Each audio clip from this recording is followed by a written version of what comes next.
friends, this video on motion in a plane part 4 is brought to you by examfear.com. No more fear from exam. Please make sure that you have watched all the videos from part 1 to 3 before going ahead with part 4.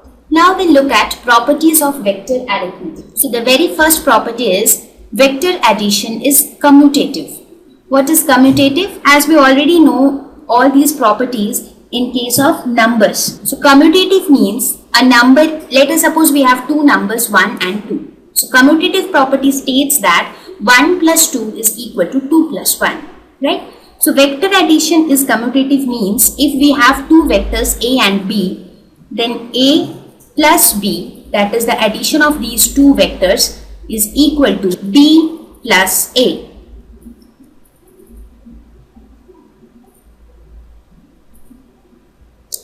So if you want to think of it graphically also, you would observe the same thing. Let us suppose we have two vectors. Let us say this is vector A and this is another vector B. Let us say we have these two vectors. So we have to add these two vectors. If I say what would be A plus B, just quickly follow the same rules which we followed for the triangle method. This is vector A. You take vector V and place it with A in this way. So this is vector B. So the sum of A and B would be this vector, right? So this will be the addition of A and B. Now if I ask you what would be B plus A, so first you will place B. So this is vector B. Then you will place A. So this is vector A. So the resultant would be this line. So this would be the resultant. Now if you compare this resultant and this resultant, you can see that both have the same direction and both have the same magnitude. The magnitude is represented by the length of this line and the arrow indicates the direction. So you can see that this R and this R are the same. So that means A plus B is equal to B plus A. The second property is vector addition is associative. When I say associative, I mean to say that if we have three vectors, say vector A, B and C, then A plus B plus C, that is adding A and B first, and then with the result we are adding another vector C. So this is equal to A plus sum of B and C. So this is the associative law. So this is also very similar to the associative law which we have for numbers. That means first we add two vectors and the result which we get when we add another vector to that result, whatever result we get, that would be the same if we add A to the sum of B and C. The third property talks of the zero vector or the null vector. Zero vector is popularly known as the null vector. Null means something which is empty. So when we talk of zero vector, we would like to mention a few of the things. Like, let us suppose we have a vector A.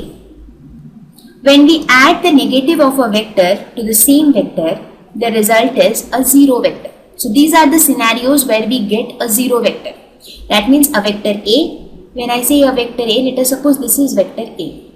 When I say minus A, it would mean a vector of same magnitude but in the opposite direction. So when you add A plus minus A, the result would be 0. Similarly, when you multiply 0 to a vector quantity, any vector quantity say A, the result is again a zero vector or a null vector. That means a vector when added to the same vector to itself in the opposite direction, the result is a zero vector.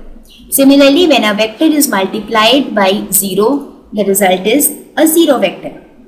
However, when a vector quantity is added to 0, the result is the vector quantity itself. Fine. So these are the certain properties which are related to the zero vector or null vector. The next property is a vector when multiplied by a positive scalar gives a vector in the same direction. That means if you have a vector quantity, let us suppose you have any vector quantity, say A. Now you have a scalar quantity, say lambda. That is scalar quantity means lambda is nothing but any number. Now if you multiply this vector quantity with lambda, then what will you get? You will get lambda A. Now this would be a vector quantity.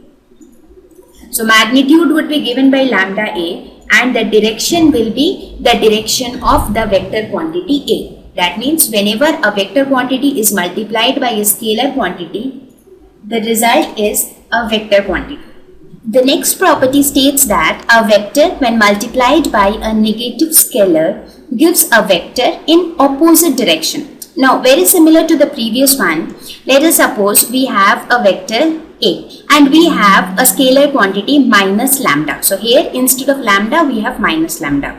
So then what would be the value? It would be minus lambda A. So again what do we see here? This entire quantity is a vector quantity.